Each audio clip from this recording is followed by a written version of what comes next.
Hi, Wolf Bear Learn. I never know how to start it. Like maybe I should make like a little do do do do. It's always so awkward. Anyway, today I'm going to talk about language acquisition. I find acquisition a really hard word to say. Language acquisition. Quite a few people have asked me what we did for language acquisition and what worked for us. So all these things I'll talk about today are what have worked for us as a family. I'm not saying that it's definitely going to work for you, and also it's things that I might have used when I'm working in school as well. So I've been really prepared, and I've made notes, and I have props, and I have like little ooh. So the first thing I'm going to talk about is that back to front now. That's back to front, isn't it? Okay, so baby sign. I've got a book here. You can go to baby sign groups. We didn't go to baby sign groups. We decided to do everything within ourselves. We didn't really go to many baby groups and things. It was just our personal choice. So if you didn't want to go to a baby sign group, then you can get baby sign books. There are also videos everywhere. You can make up your own baby signs as well, because it doesn't really matter if your child is doing the exact thing that baby sign company say you need to do. Some of ours weren't exactly what were in the book. It's kind of what your child's able to do. And we also based it kind of on Makaton, which some of these are based on Makaton and BSL. So the main ones that we taught were please, because please just it just made everything a bit easier. And we did thank you, but that came a lot later. We did drink, we did food, we did more, and then we did some animals. But the thing is, they don't really need to be able to communicate everything, just their needs and wants. So the please was really good because it just kind of got your attention to say that they needed something, and those kind of the food and the drink were really good because it specified. And also a really good one was hurt and where, but that's also something that came a lot later. The early ones were please and the food and the drink, because for a child that's what their life revolves around, and so for us as adults, to be fair, quite like food. Here's a cat. So yeah, that's baby sign. It's not for everyone, so I'm not saying that you need to do it, but if you decide to do baby sign, then you need to be quite consistent with it, and also make sure anyone who is around your child can understand those different cues, so that your child doesn't feel like they're not getting kind of what they should be rewarded with, the attention or whatever they're asking for. So that's baby sign. Right, where's my back to front thing? I'm really sorry about that. Should I even bother doing it? Should I just embrace the fact that it's back to front? Oh, this is ironic. Visual.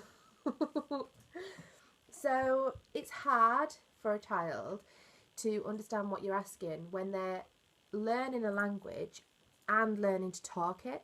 So when you are asking them a question, let's say it's around food, and you say apple or banana, and they look at you like, I don't know, then you can say, would you like an apple or a banana?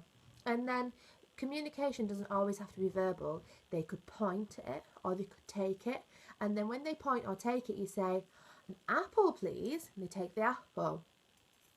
You need to kind of go with what they want to say or do. It doesn't mean that they're not going to talk. If they decide to just take it, you can feed them the sentence. They might then feed it back, but it's really important that you can expect to actually show the thing that they might want.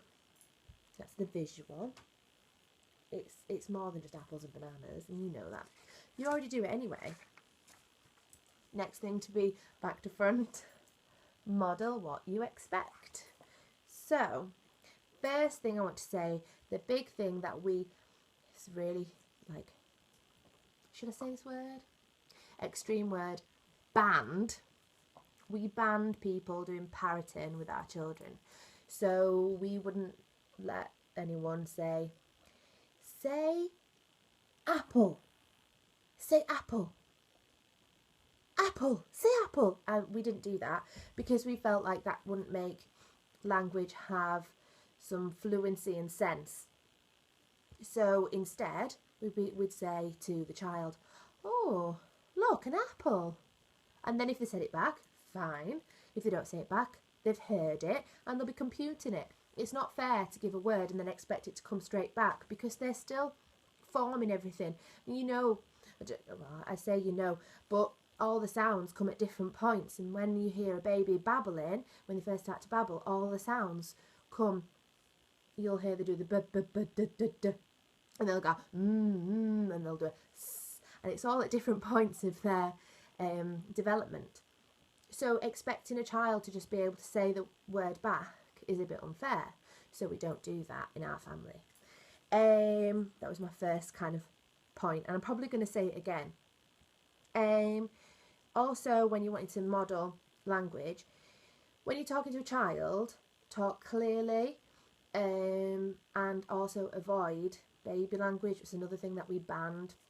So a dog in our family is a dog. It's not a doggy. And a horse in our family is a horse. It's definitely not a Gigi.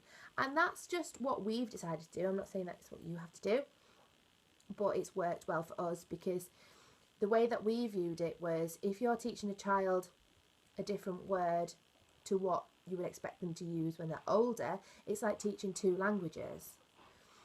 And there's not really much point in that unless it's a language that is going to be used. So you might as well teach them Spanish and English at the same time, rather than baby language and English at the same time, if that makes sense. Does that make sense, Ron? Okay, I'm just checking that made sense. Also, when we talk to our children and any other child, we talk to them like they're a grown-up.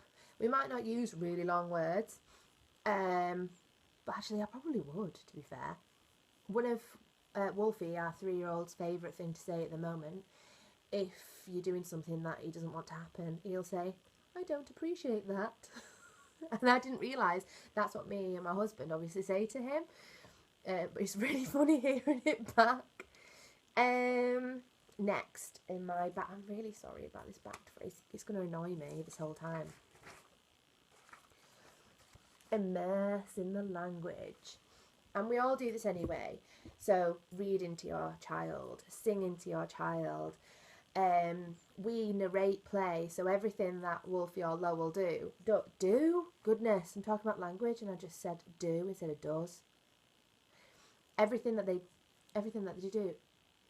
Oh, I changed the sentence. Anyway, everything that they do will be behind them, like the kind of voice behind them in a film saying, oh, you're pouring the water into the cup.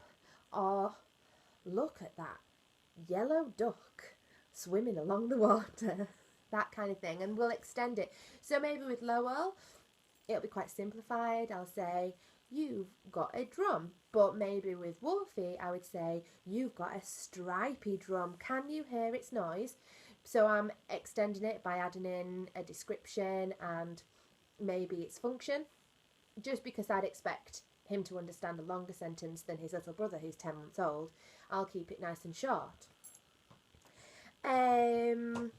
Next thing. Oh yeah, we also, with routines and things, maybe we've got a song that we sing with it, or maybe we've got a sentence that we always say, so it's time to tidy, and we'd always say the same sentence. We've got powerful sentences as well, which is easiest to explain when we're talking about behaviour. So if there's a negative behaviour, say when they get to that age and they start using their teeth, we used to say, teeth are for smiling and eating. And that sentence, because it was said so many times, became quite a natural sentence for Wolfie to say. And now he'll say it just out of, hello Giggly, he'll just say it out of the blue, which is quite cute. And thank goodness he doesn't do that anymore. Right, next thing. I'm just going to check that my husband's okay, because he's like whispering to himself. Are you okay? Okay. Next thing. Immerse. Repetition, which I've kind of just said in the immerse. Kind of blended those two together, didn't I? So, yeah, I've just said all those in there. Fluency. So when your child has got to that point where they are starting to use words, maybe starting to do 2 or 3 word sentences. How you can extend it and make it so you can have more of a conversation. So sentence starters are really good. So you go up to your child and you say, I like, and they might say the next word, and then so it's I like, and they'll say green, and so you say I like green, and then maybe they'll feed it back, but don't say I like green, because we don't do the parroting thing.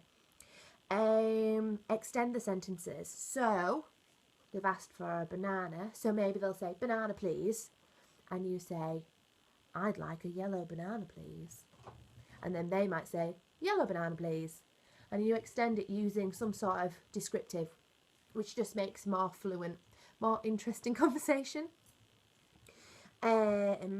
And praise. So if they say a word a bit incorrectly, so at the moment Wolfie, because he did a lot of words where he just did the first half of the word, and now he's saying both halves of words, which is quite exciting.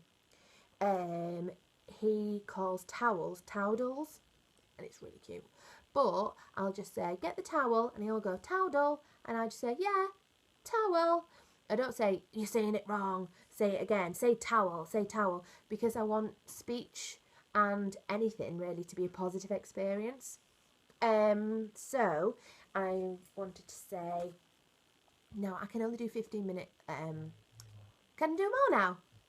How long can I do now? Yay! So YouTube had made it so I could only do 15-minute videos. But now apparently I'm trusted to do longer, and I was running out of time, so I was going to do a separate video, but I have to now, so that's good news. Thanks for sticking with me for over 10 minutes. Keep it fun. So I have written a list of different things that maybe you could do.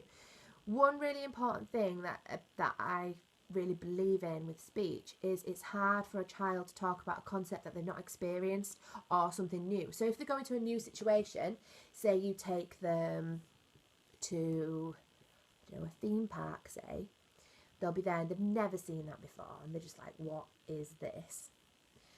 And they might be quiet and subdued, and on the way home they might be quiet and subdued, but a few weeks later they might start talking about it.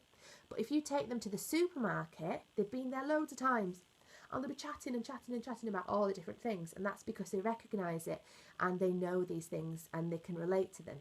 So a lot of the things that we do as a family, we repeat the same things because we feel they learn more being in those comfortable places where they can build on memories and build on their experiences. So a way that we get our children to talk, and also to get our eldest to relate to our youngest, is to look through memories. So I've used it in an activity on Instagram. If you follow my Instagram, the link's below for that. We've got a memory book of pictures of Wolfie that he talks to with his little brother. And the memories are really good because then he can see that he was little once, and that he's not always been able to walk, he's not always been able to talk and communicate, because sometimes he'll hear his brother using some sort of noise to ask for something, and he'll think, maybe I should do that. And I explained to him that you did used to do that, but now you have got words, so we prefer you to use your words. Just generally photographs. And photographs, this is the first moment that the brothers met, which is beautiful, and we have these pinned around the room, and I'm sure you have photographs around as well, so it's just a really nice tool. There's a picture of me when I was little, so he can relate to me being little, and so can Lowell. Just lots of pictures, like also pictures of them doing day-to-day things. So this is just a picture of Wolfie when he was little getting weighed at the health visitor. And these pictures you can look at and you can really build language around. So if you wanted to do a specific task that you think, I'm going to really build on their language, rather than just the everyday as an extra, then that's a really good thing that you can do. You can also play description games, so I'll bring back the apple and banana, so you can say which one is long, and then you can get them to play it back, so they'll give a clue to you, and that's another way of increasing fluency for a child that already talks a little bit. I also wanted to add that communication, I know I said it at the beginning, but communication comes in lots of different layers. It's not just all about talking. So any noise, be it through the mouth or the body, is communication. So games with children that haven't found their voice just yet, or games with children who are quite young, with musical instruments are really good. So I've got musical instruments. Another thing that we got, because Wolfie has always enjoyed talking, but there's the croak. He was never that into singing. He is now, but one Christmas we got him a little karaoke machine, and he thought it was amazing because he doesn't have any battery ties, and this is only battery tie, and it was like the bee's knees. It did break though, so maybe get a better one than this. And it's really fun them hearing their own voices back, because he used to just play with his voice with the microphones, and it was really cute. And that playing, because he got really into scatting at one point. It was real like beatnik. That playing with the voice is just a way of kind of owning it and it being yours. Let me see if I've written anything else. Oh yes, one more thing. Let me get my back to front notebook. If you're worried, if you think that your child's not communicating in the way that you would expect, all children are different. Comparing your child against another child isn't very healthy, though I know that many systems do that, and me as a teacher, I've experienced that obviously, and also me as a parent, I've experienced that. Life is percentiles and boxes, and it gets people down, it gets me down. I don't compare my child to other people from birth, but that's just how it works in our society. If you are worried, then you can go to your GP or maybe your health visitor, or you can go to a group that maybe you're in, like a parenting group, or there's really good groups online, hint hint, or you can maybe ask your family. But sometimes your family's not always the best, because if they are your parents, they're remembering things that you did, and they won't remember it at the same kind of time span as it's happening now, I find anyway. And maybe another thing that you might need to consider is that if they've got a hearing problem, or any other underlying issues. So yeah, hopefully that's explained what we have done about language acquisition. I'm going to do a few activities that are tailored around language acquisition on the trays tomorrow, and I'll post them on Instagram. But it's quite hard to make something that's just about language, because obviously it's in your day-to-day, and it's kind of, you've got to come up with your family ethos around it. So our family ethos has been this, that we have done, just modelling and encouraging and positive. Just what we've done. I'm not saying it's perfect for everyone. So yeah, disclaimer. This is what we do, not what you have to do. You can choose what you want to do, because they're your children. Okay? Bye.